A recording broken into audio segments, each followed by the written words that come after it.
Hello, and welcome to One Spark Stories, the podcast where innovators, creators, and some unsuspecting risk takers share about navigating highs and lows, laughter and tears, and how sometimes all it takes is one spark of inspiration to find your way to happiness. This podcast will leave you inspired to take action on your own purpose as we connect, create, and celebrate unique sparks around the globe, once again proving that it is a small world after all. Today we are going to talk about that overwhelming feeling. Sometimes it can feel like the elephant in the room when you are surrounded by successful individuals. You are a professional, you are a proud leader, you're moving up the ranks. You're frequently the go-to person for knowledge, or maybe you're that mom that manages to run on all the committees. You've hit that rank. You've achieved a salary you could only once dream about. Yet, you still feel like a fraud. It's no secret that it takes a specific type of intelligent or driven person to be as successful as you are. These same traits also bring a high level of self-awareness. And when you combine that heightened self-awareness with high cognitive ability and an analytical mind, listen, it's a recipe for just spotlighting every single flaw and failure. So even if you are incredibly competent, which I know you are because you're tuning in today, you tend to zero in on mistakes and diminish your achievements. Which is why in this third part of this series, we are going to be celebrating you and your uniqueness by really stripping away that imposter mindset. We are going to make sure that you ignore the imposter and really start celebrating your uniqueness. That nagging voice of imposter syndrome often speaks louder than our passions and our purpose. There tends to be this feeling that we have to prove something to someone, or that we need to just stay in our lane with our expertise. But I say both are a bunch of garbage.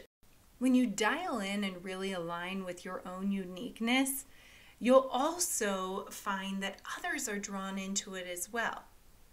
That belief in yourself is exactly what will get you to really stand out among others and take opportunities on that maybe aren't in your lane. Heck, that's how I got hired for a position in facility maintenance for a business development and account management role right out of education. I had been a teacher. I had been a consultant. Yet the vision I saw and the opportunities within that facilities company was so strong, and others were willing to take a chance on me. Were there times I felt like an imposter? Totally. But I would remind myself that they had a choice, and they chose me because of my unique perspective. So value your uniqueness. Now, the other big contributor that I have found to imposter syndrome is the reality that we listen far too much to those loud voices. You know, the person on social media with a large following is suddenly deemed an expert, when in reality, they may have had one viral video or one really well-written 180-character tweet, which suddenly makes them appear to have a following as an expert.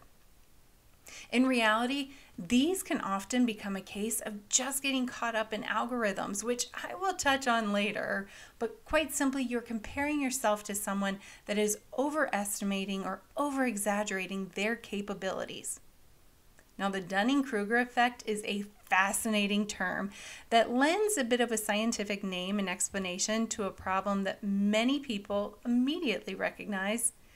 It's that fools are often blind to their own foolishness. Now, I bring this up because this is a type of, we'll call it a cognitive bias, in which people believe they are smarter and more capable than they are. Essentially meaning that people with a lower ability do not truly possess the skills needed to even recognize their own incompetence. That combination of poor self-awareness and low cognitive ability in turn leads them to overestimate their capabilities.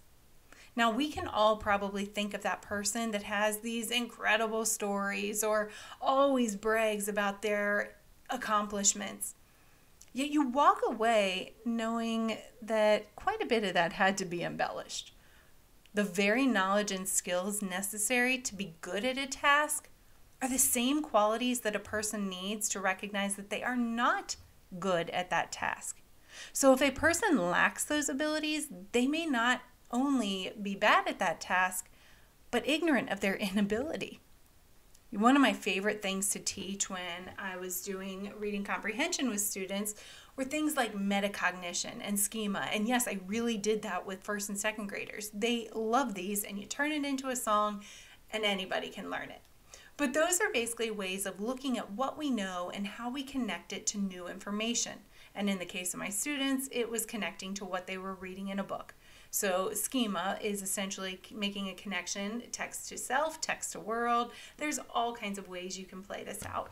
With metacognition, we're talking about thinking about what you are thinking.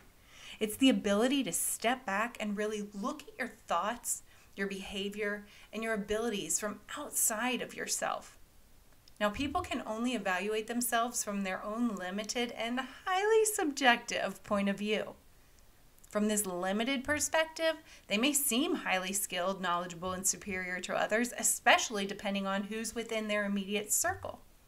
Because of this, people sometimes struggle to have a more realistic view of their abilities. Or, as Charles Darwin wrote, ignorance more frequently begets confidence than does knowledge. When you are surrounded by people, or you are constantly inundated with social media where you see people that have an inability to recognize their lack of skill or their mistakes, it can really be hard to walk with confidence yourself. Because they are unable to recognize their own mistakes, they also tend to lead with a bit of overconfidence. They mistakenly believe that they know everything there is to know about something when in reality they may have the slimmest bit of awareness. But they'll still talk as though they are an expert, which can create confusion among those that genuinely are or are more equipped to learn and grow their expertise. Now, we are very prone to the Dunning-Kruger effect, all of us. No matter how much of an expert we are in one thing, we are actually less informed in the other. No one is an expert at everything. As much as I like to think I could be, I'm really not, and I don't have the desire to be. For example, my husband is an incredibly skilled electrician, yet writing is not a strength of his. I always joke that I want him to, become my support. He's an awesome support of my business, and he's like, I'm not doing emails. Now, in order for him to be aware of the lack of skilled writing he has to have a basic knowledge of grammar, sentence structure, etc. Without that knowledge, it is very easy for him or somebody else to lack the ability to recognize just how poor their writing could be. And you know how it is. You might read something and you're like, did they make up a word or forget any type of comma? It's because they may simply not be aware. Now, to clarify, the Dunning-Kruger effect does not need to be confused with low IQ. This is more about the fact that people with less competency in some areas do still think they are experts. So let's bring this back around.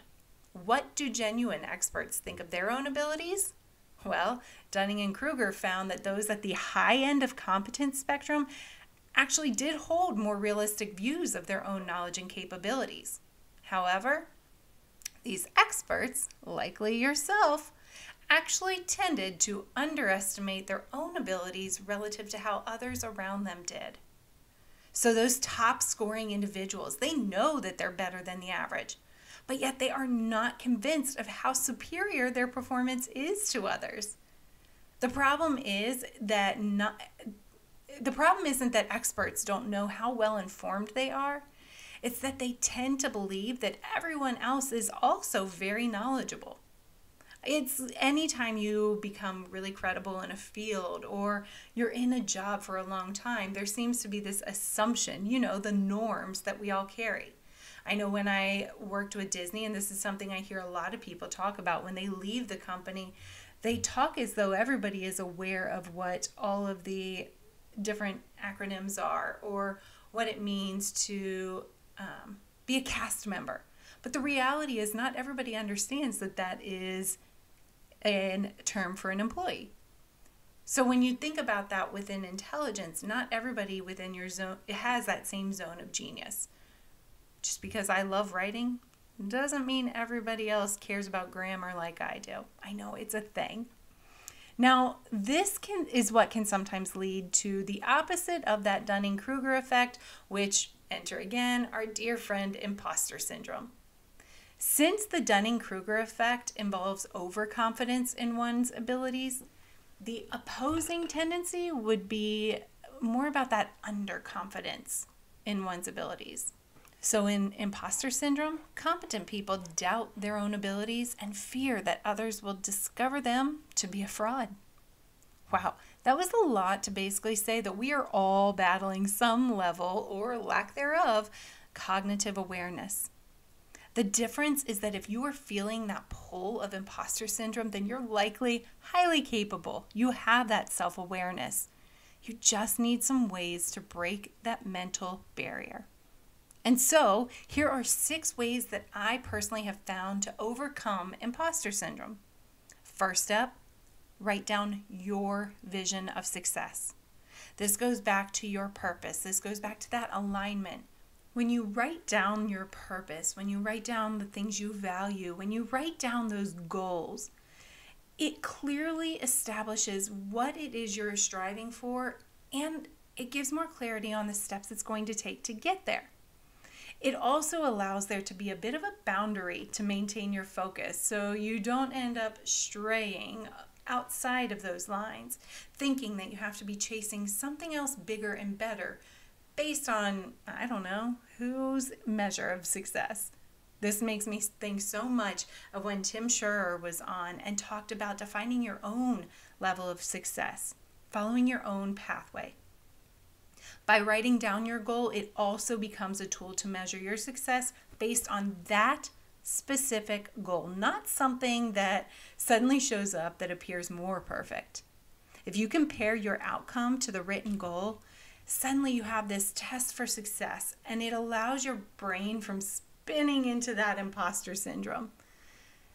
One of the things that has really helped me overcome that bit of, we'll call it scope creep, is saying no, walking away, and dare I say it, quitting. When you start to have that clarity, you allow yourself the confidence to know that quitting isn't always bad. When you are within your own vision of success and your own purpose, you know that you're not going to necessarily stick with something indefinitely. I mean, this is how our society has established things. You find a job with a good 401k and you ride it out for 30 plus years. You pick a sport as a kid and stick with it until your body can't do it anymore, no matter how gosh darn hard I try. You find somebody you like and you say, hey, you're my best friend forever. You know, commitment is certainly important, but I find it very interesting that people will stay committed to something that is stripping them from their joy and purpose, yet in that same breath, try to advocate for mental health and well-being. My goodness, if something is no longer serving you well, you have every right to walk away. I'm saying not even out in the scope creep. If you're moving toward that vision of success and suddenly that vision has changed, it is okay, whether it's a job, a person you've outgrown, a sport, a TV show, I mean, goodness, whatever it may be. I'm not saying that when something gets hard, you should walk away from it. There is a difference between something being challenging or something being completely unforgiving and stripping you of your focus, your passion, your skills, your uniqueness.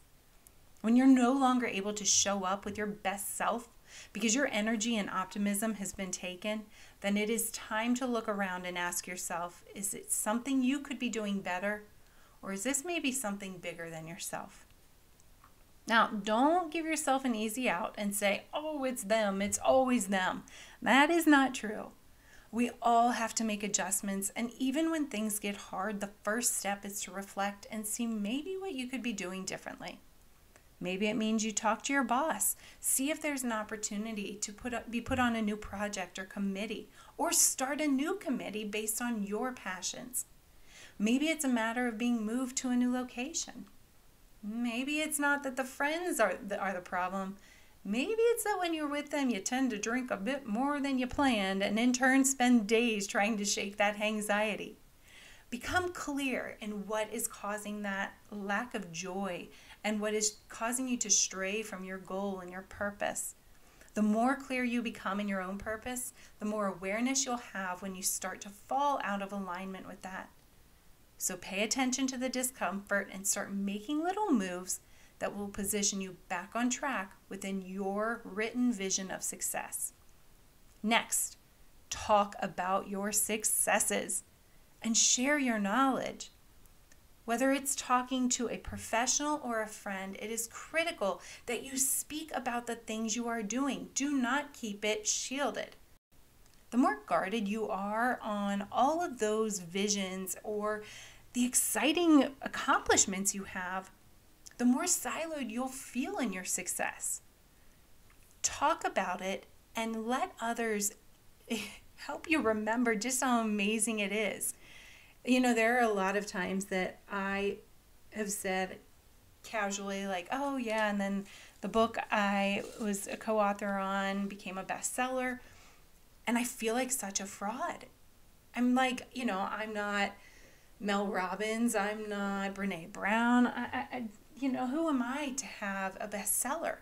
But I did it. And I have to speak to that. And the more I say it out loud, the more I'm allowed to acknowledge the fact that I was involved in that. Those are my words that were put down.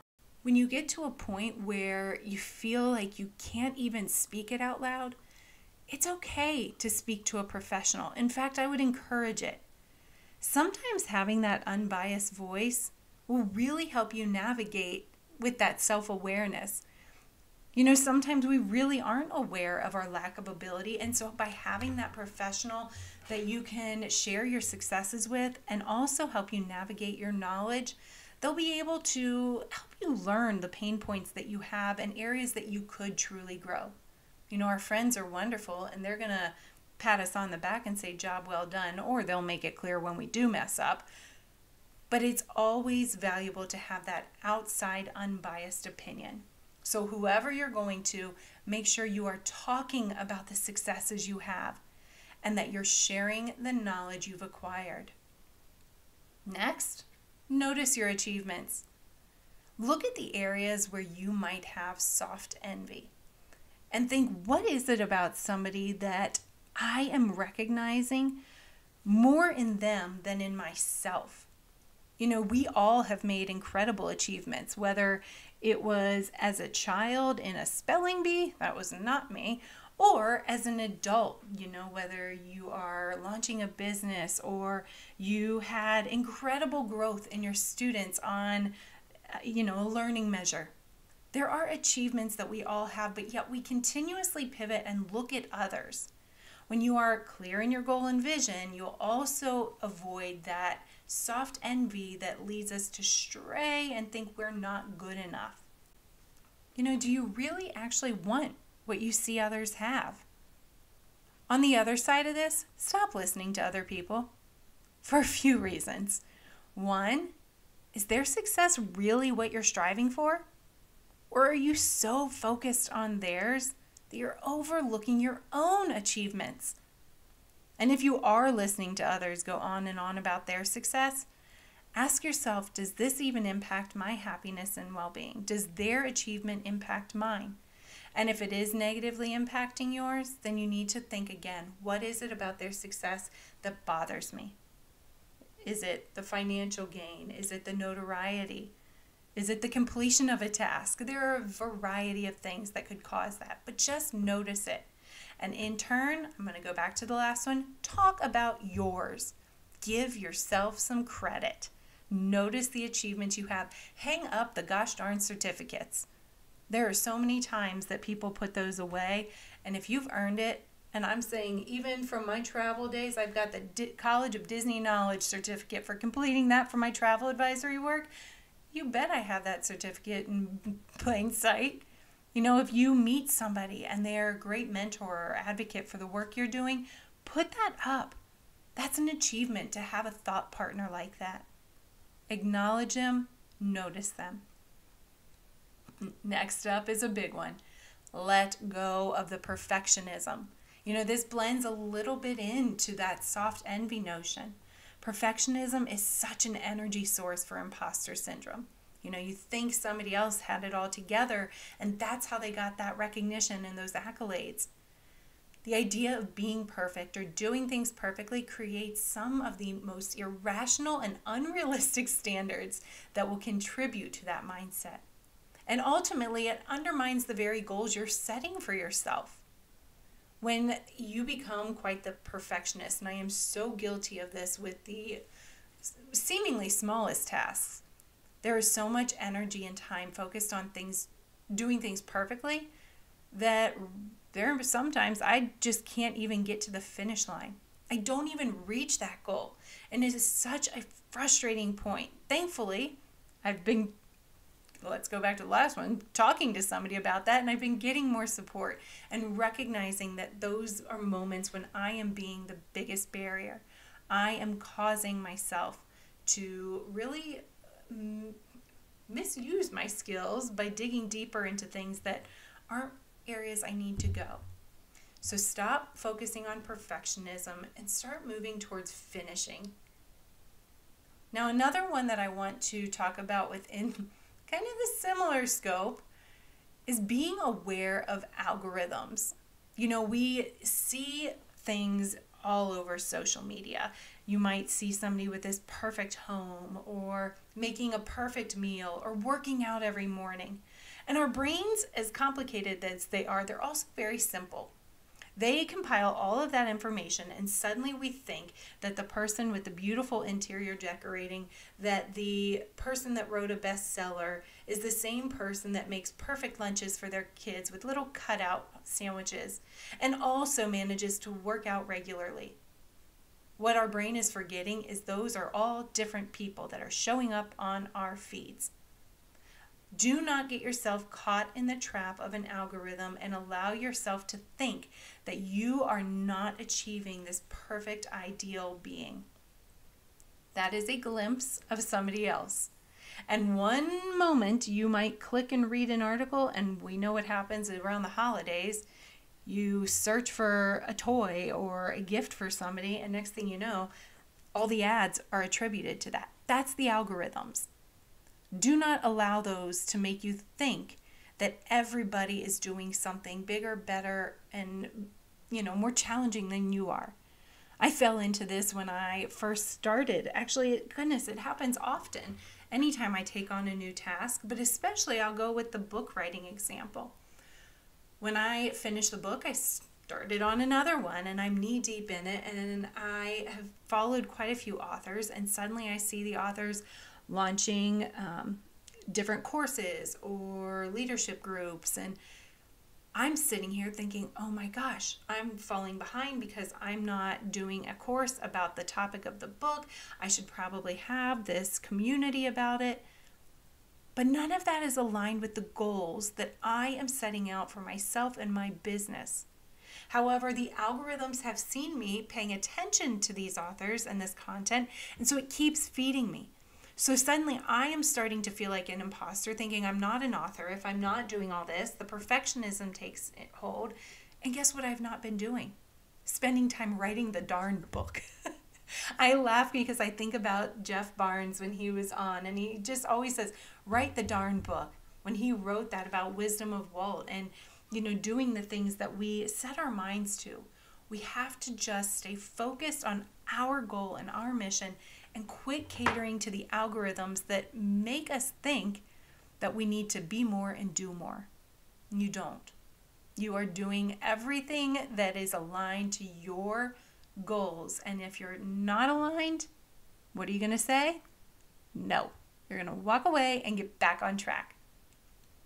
Now, we're going to kind of wrap things up with this last way to bust the imposter syndrome, and that is by talking about the small wins and celebrating the ones every day. We need to make sure that every step, even the ones that you might call small, are worth celebrating. We don't call the first steps of a baby small. We don't go, ugh, they only went like a half inch. No, they stood up and they moved. Anytime you get up and you move, celebrate it. Anytime you're establishing more healthy habits and you are busting those hindering ones, celebrate it. There are some days that I am just drained. And this morning, I managed to get through my entire walk. I do about 45 minutes on the treadmill. I'll try to fit in some weights, but it sets me up for success. I'm not worried about distance, speed, any of it. In fact, I usually listen to podcasts or watch a show. This morning I was drained. I didn't want to do it. And so do you know how I celebrated? I allowed myself to catch up on one of the shows I missed. So for 45 minutes, I enjoyed a fast-paced walk while watching my show. I celebrated. I did it. I did my healthy habit. It's as simple as that, but by acknowledging that you are taking care of yourself, you're doing what feels right for you, and then you are celebrating it, you're going to keep moving forward. Instead of thinking, oh my gosh, I am so pathetic, I had to convince myself a show is what would get me exercise. No, I was so excited because I missed that show. And so I gave myself a reason to embrace the exercise and go, you know what? Kudos to you. Here's your reward. Listen, we're simple beings. It's like giving a dog a treat, right? Lee Kitchen said this in his episode where really we need to celebrate everything, every single moment, whether it is a report of the week or the weekend.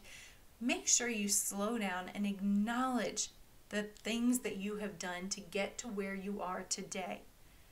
I always think of this song by Miley Cyrus, as she says, it's the climb. We always will keep going and saying, I'm not there yet. There will always be a new idea, a new next step. But give yourself the pause to celebrate how far you have come. When I think about my business and where I've grown the last 2 years, it really is amazing to me. And I am so proud of myself because the clarity, the experiences, the yeses and the nos, and even in the challenges, I have grown immensely. Yet there is still a part of me feeling like I'm not there. But I'm here. I'm here. And Hannah Chapman, she reminded me of this when we were on a call the other day. Much like we talked about in her episode, celebrate where you are right now. Focus on the now. Take that deep breath, settle yourself, and acknowledge it. Because when you acknowledge how far you've gone, you'll give yourself that breath of air that will allow you to then keep moving forward. Now, by using all these little tricks, you will be able to better acknowledge that feeling of imposter syndrome and recognize how to manage it. I want you to be able to move on and use these as a tool to move you closer to your success. Keep reflecting on what your strengths are, what makes you unique, and how you are qualified for what you do. You have so much to offer. Do not let yourself be your biggest roadblock. Talk about your successes and share your knowledge. Notice your achievements. Let go of perfectionism. Beware of the algorithms. And celebrate all the wins. One of the best pieces of advice I have ever received is to stop saying no for people. Stop giving people an out before they even know you are an option. Let them decide if you are an imposter. And even more so, let them see all that you have to offer. And if somebody says no, it just means not yet, or that they aren't in a space where they're ready or in need of your message. That doesn't mean that someone else isn't ready. Keep going. Let me know what you thought about this episode and what really resonated with you. What piece of information or knowledge really stood out. And if you loved it, make sure to rate and review, since, as always, that is how this show gets in front of others looking for that spark of inspiration.